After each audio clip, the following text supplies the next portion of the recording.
My name is Geetha Balakrishna, born in Chennai in the southern part of India, and presently living in Muscat, which is the capital of Sultanate of Oman, one of the 6 kingdoms in the Gulf.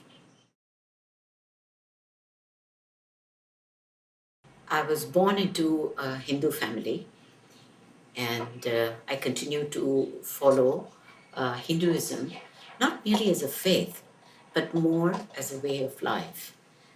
I don't think either of my parents ever taught both of us siblings um, rigid rules and tenets of Hinduism, or even Hinduism as a formal religion. Hinduism was practiced at home as an everyday aspect of life, and it reflected in every approach of theirs. So, whatever I am today in terms of faith, I think started from there, and it has evolved with a lot of other influences that have played a major role in my life. Um, my father came from a Brahmin family from South, and my mom was a half Brahmin and a half non Brahmin. So there was a mixture of certain cultural traditions there by way of practices. But my mother's parents lived and followed the Brahminical tradition of being taught the alphabet as having come down from a superior power.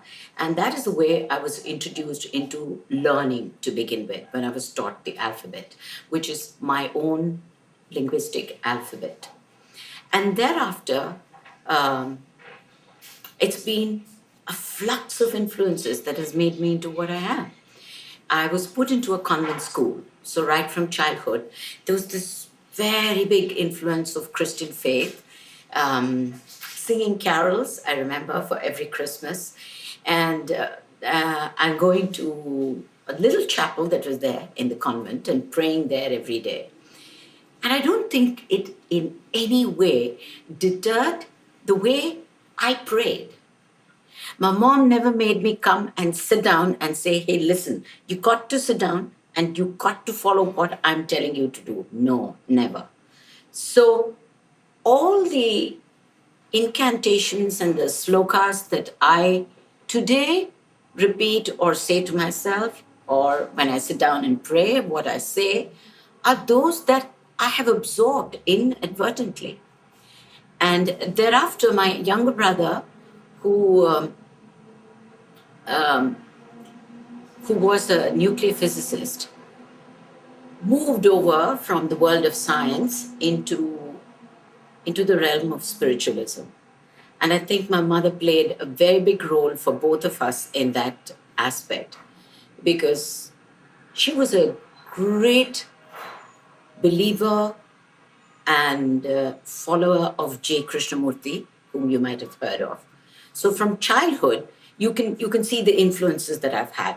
I've had Hinduism in the house, which goes on every day. And then I'm going to a convent school, and then I listen to the lectures of Krishnamurti from childhood, where you're taught about dissolving the I, which never made any sense to me, which never did in all these decades, till recently. In fact, I would say till a couple of years ago, when the book called The Power of Now by Eckhart Tolle fell into my lap, once again, inadvertently. And in a flash, I understood what JK had always been preaching. And the first book that my mother gave and said, read this, maybe it'll make some sense, which never did, which is called Freedom from the Now.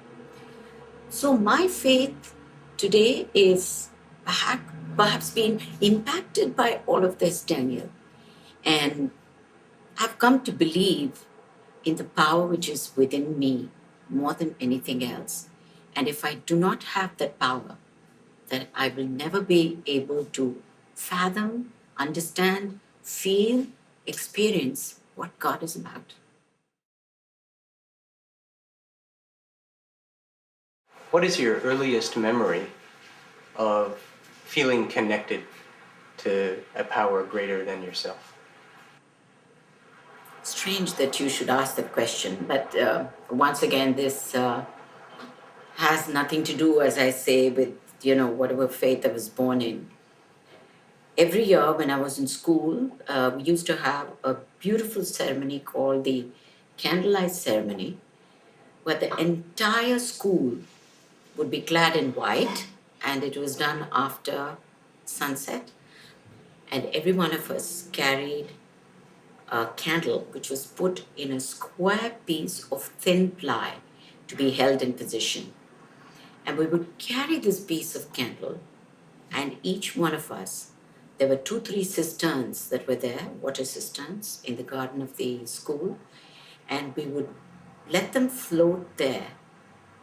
And the prayer that was offered or that was said was, God, we offer this light, so what we offer today from us, from within us, goes out into the whole of nature. And perhaps at some point of time, we will be able to receive it back from you. So I think this impacted me immensely.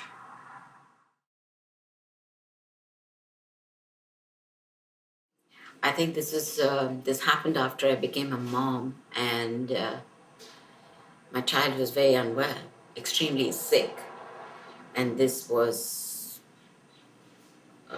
both of them who had contracted some kind of a viral fever. And suddenly we had gone on a trip to Kashmir, and we returned and this happened. And they had raging temperature, and the muscles, they found that they could not stand up and walk, and that really put the fear into me. It was like, it's very difficult to express what it was. And it was the fear of, maybe will my child lose the power of his limbs? And the doctor tried everything possible. And it took all of 9 to 10 days for this fever to subside and for them to come back to normalcy. He did say that it was one of those, virals which had really no source, and you cannot tap it down to any particular thing. So at that point of time, I turned around and I said, God, if there is a power that is above everything else, the power that gives life, and if that same power says that these lives have to continue, I said, you will let them continue. So that was the first time, my first experience when I really had to turn to God. And I felt very helpless at that point of time. I was a very young woman and a young mother. And faith had roots in me, but it hadn't kind of formed into an edifice as it is today. Many years later, when we came to Muscat, and my husband had a stroke while playing on the tennis courts, and I get a phone call saying that this is what has happened and that they were rushing him to the hospital. He had taken my car that day, and I had to borrow a car from a friend to drive to the hospital. But there was this incredible faith which said, nothing is going to happen. It's going to be fine. And that just the way it happened. Perhaps not so much because of my faith, Daniel, but more my husband's faith. His faith is indomitable. He doesn't sit and pray like I do. His prayer is just 2 minutes, but I think his faith worked. My prayer is wanting to realize myself, what my real self is. What is the spirit within me? I mean, I want to touch base with that. That is my goal in life. God has been very kind, and God has given lots of things, much more than what we really have asked for or wanted, I think. So now I've reached a certain stage where I feel that none of these material aspects have any more importance to me as much as wanting to know who my real self is. There's a slight difference in the way in which my husband pray and I pray. My husband believes in the God being perhaps outside of himself, as there being a power outside, and he prays to that power. And he has a guru whom he believes in. You can see his photograph here. And his faith is so consistent and so powerful, um, that it works for him. And the way I look at him, I understand that it's not so much as the power from the outside source as much as the power from within that makes things work for you. It's your own faith that makes things work for you. So, my goal is wanting to touch base with that spirit and to be able to feel one with that spirit. This is what uh, this is the highest that you find of amongst the goals in Hinduism, which calls it as self-realization. People give it different connotations. You call it bliss, you call it ecstasy, you call it nirvana in Buddhism. There's so many different names to it, right? But I just put it in simple way and I say, I just want to feel that self of spirit, that inner self of me. I want to feel that spirit all the time being alive, not only occasionally, but I need to feel that being the guiding force of this body and mind for as long as I'm alive. The times when I feel this, Daniel, is amazingly enough, is when I'm completely at peace within and silently, perhaps sitting in the garden when I observe the flowers, the beautiful breeze, the birds that come in every morning into the garden. So I think nature has played a big role there. Nature has been a huge balm and an environment where I feel connected, I should say. And music is another realm. I love music. I love dance. So when I hear music that touches me, um, I know there are tears. And I know I'm connected at that point of time. What kind of music? Do you like to make music, or it's when you... Unfortunately, no, I can't make music. I would love to if I could. Music, which is any kind of music. I enjoy classical music, which may be Western or the Indian form. Yeah. And I enjoy semi-classical music. And I also enjoy um, the music of my age, I would say, the pop music of the 60s, the 70s, and the 80s. The only thing that I can't relate to is the rap kind of music. Uh, but I enjoy music of all kinds. I think it does something to me as a person. I think every nerve ending and every cell comes alive then. What do you think it is that it's unlocking? What is it? Energy, maybe? Yeah. That's what it does, I think. And it has a very different forms of influences depending on what kind of music it is. Like, for example, if it is classical music, which deals with a lot of devotion and love for the Lord, it really moves me immensely, and I can actually tune into the singer and what the singer is trying to say in his music, and I'm able to relate so beautifully at that point of time. And if it is music which is vibrant and nice, I just feel that it puts in so much of energy into me, and I'd like to rock with it. So music is just another emotional aspect to my whole being. I think this is what I've discovered. There's a... I usually don't interject too much of my own self, but there's a great quote that I love, and I don't know who said it, but it's something like, the purpose of one's life is to discover through art or music or passionate work the one or two images in front of which your heart first opened. Yeah, absolutely. That's what it is. Yeah, I just love it.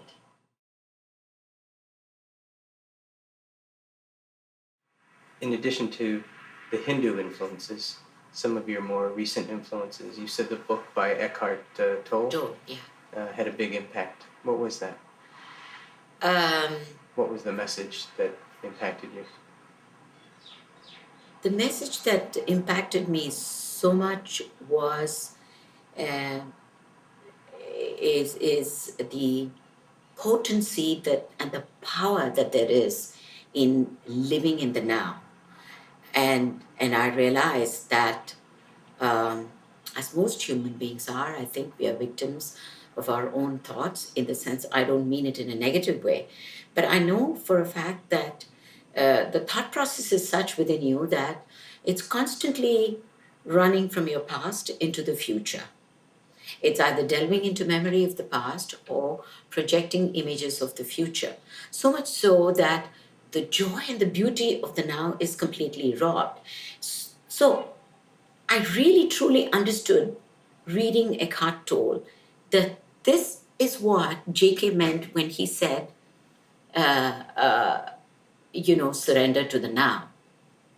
When he said that, freedom from the now, he said freedom is to release yourself from both these and to be able to be in the here and now so intently that you're able to absorb and take in every bit of what is there that's going on. Every second of messages that are coming to you, or when people are talking to you, to pay 200% attention and what you're going to derive out of it.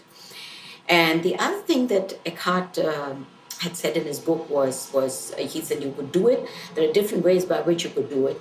It can happen to you in periods of complete silence, when I do feel that there is an immense peace that descends on the mind and body, and there is total silence. Or the other is to be able to surrender completely to what is in the now, to be able to accept all that there is and to say, I will move with it. It is part of me. It has been brought to me. It has been given to me. And I'll have no questions asked. So it has impacted me immensely. But I've been a fighter, Daniel, I must tell you. I'm not an easy person to break through. I've been a fighter, and I've been a woman who always wanted answers for all my questions, logical answers. So I wanted the mind to be able to provide me with answers, till I realized, by looking into my life and into the lives of several of my other good friends, that there are several aspects of life where you do not look for answers, but answers get provided to you. You do not go questioning as to the why and the whereof, so what, but the answers come to you. Tell me about a time you weren't living in the now. I'm not living in the now most of the time, right? I'm not. Let me not be a hypocrite. I do live in the now for a very short span of time when it happens. And when that happens, there's immense joy. There's great joy. But most of the time, being human, being limited in my reach, I realize that I'm also a victim of my own thoughts, my own emotions, my own perceptions of what the world is outside, which perhaps is not quite the real reality. The reality may be very different, but I happen to perceive it and I make myself miserable thereby.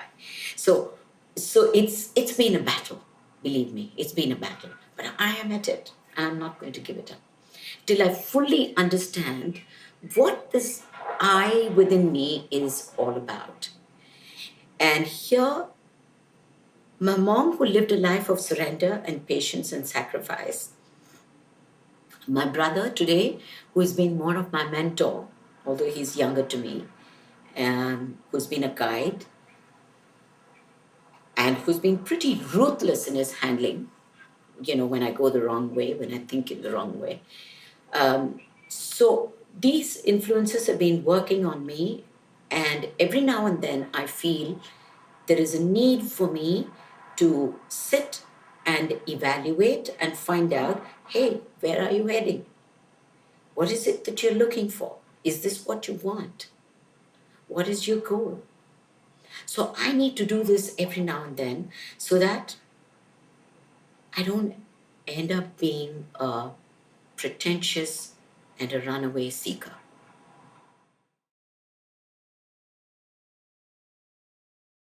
Is there a particular god or goddess that most resonates for you, that you pray to, that...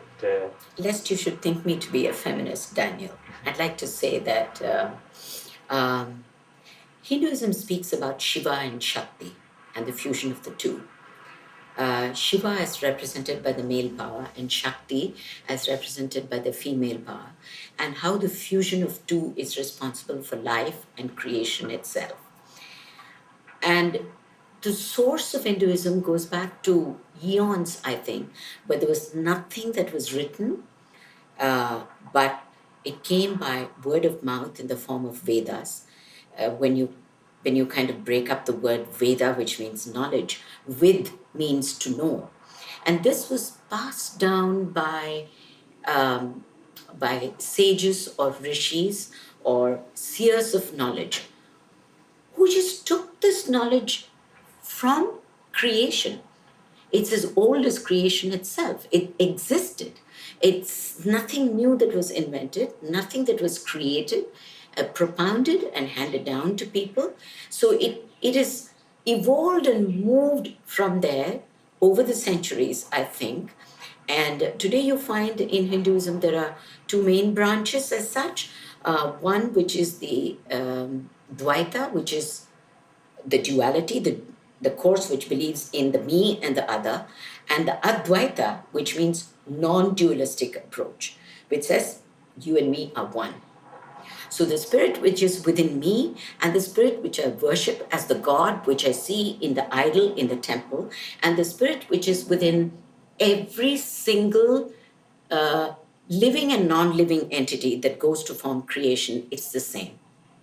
And I really want to be able to experience this non-dualistic reality, whereby I begin to look upon the me and the other as one. And I'd like to begin or start and say that I'd like to do this at a human level, whereby I'm able to say, hey, Daniel, you and I are one. The spirit I see within me is the spirit I see within you. So if I can succeed in doing that during this lifetime, I think I have made great strides. And then you begin to look and see, you see the same spirit, the same life that is responsible for the animal kingdom, the plant kingdom, and for the whole of creation, for the whole of nature, for what it is, the entire spectrum. And if I can be blessed with this feeling or with this realization, I don't think I ever want to go beyond that. I would like to just dwell there.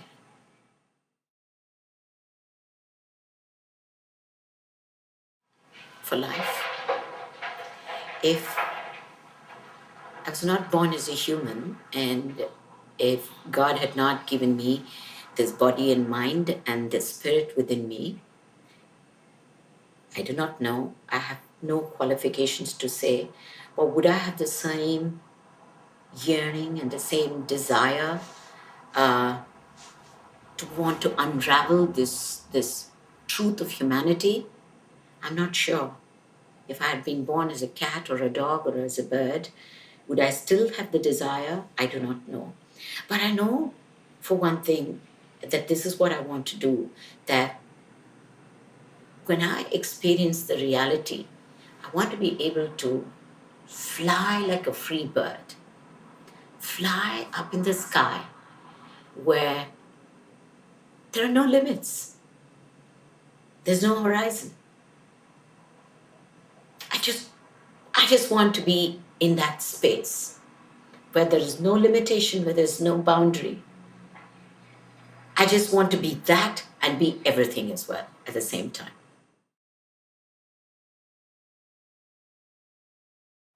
My greatest wish is to be able to give the love that I feel from within to everybody, even to those perhaps who may not be able to reciprocate and give me the same form of love that I'm ready to offer.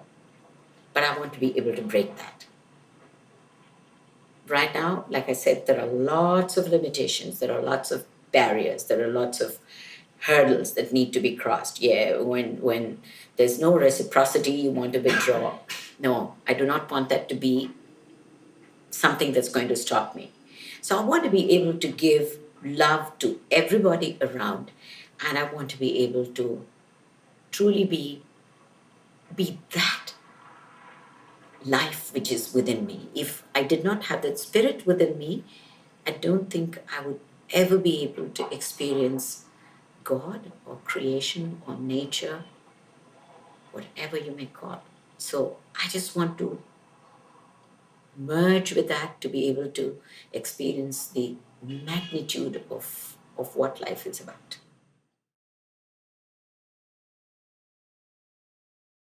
The message that I have to give to everybody is that life is one. We just see it separately. There's just one life, right?